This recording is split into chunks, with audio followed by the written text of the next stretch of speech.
What's going on, guys? Ethkid here, and today I'm going to be talking about Atari and why Atari should function more like Piko Interactive. Now, for those who don't know what Piko Interactive is, I'm talking about the retro game publisher and not the VR maker in China.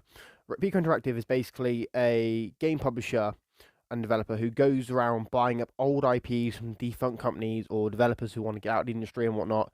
And basically, they buy them and then they re-release them on Steam and original hardware and all that sort of stuff.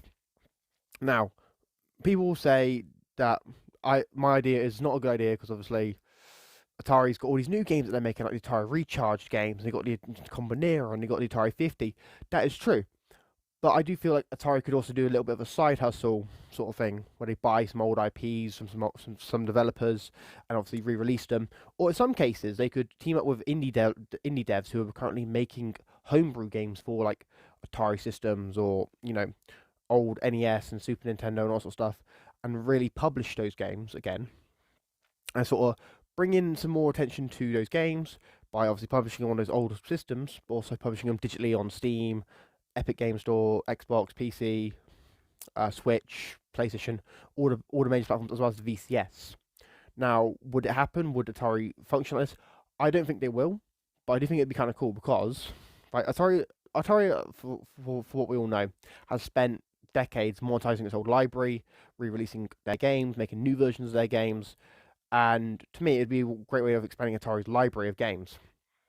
It would also help benefit the VCS because then the VCS would get this huge like roster of new indie retro titles, which could appeal to the audience that currently has a VCS and also could potentially convince more people who are on the fence getting a VCS to get a VCS, and have hundreds of new games at their disposal, as well as hundreds of classic games at their disposal. Now, if Atari did this, it would obviously be quite costly. They'd obviously probably have to pay thousands per IP, depending on which IP they were trying to buy. And that might be the downside of this. That would be the downside of Atari doing it, because obviously they may not make that money back straight away, but over time they could make money off that IP of making games. Obviously, maybe doing, I don't know, some, depending on what the game is and what the story is, maybe do spin-offs of it, maybe do comics for it. I don't know. I'm just spitballing. It's just sort of like, depending on what the game is. Like, I know Atari owns the game Dragon, which is obviously, I believe it's an NES game, but they own that, so they could make a comic run of that alongside making sequels to it, modern games in it. And that's just my thoughts.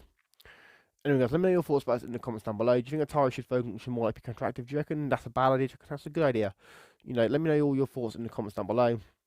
If you do, make sure to subscribe, like, share, comment, turn on notifications. I've been Eve Cade, and I'm signing out. Peace.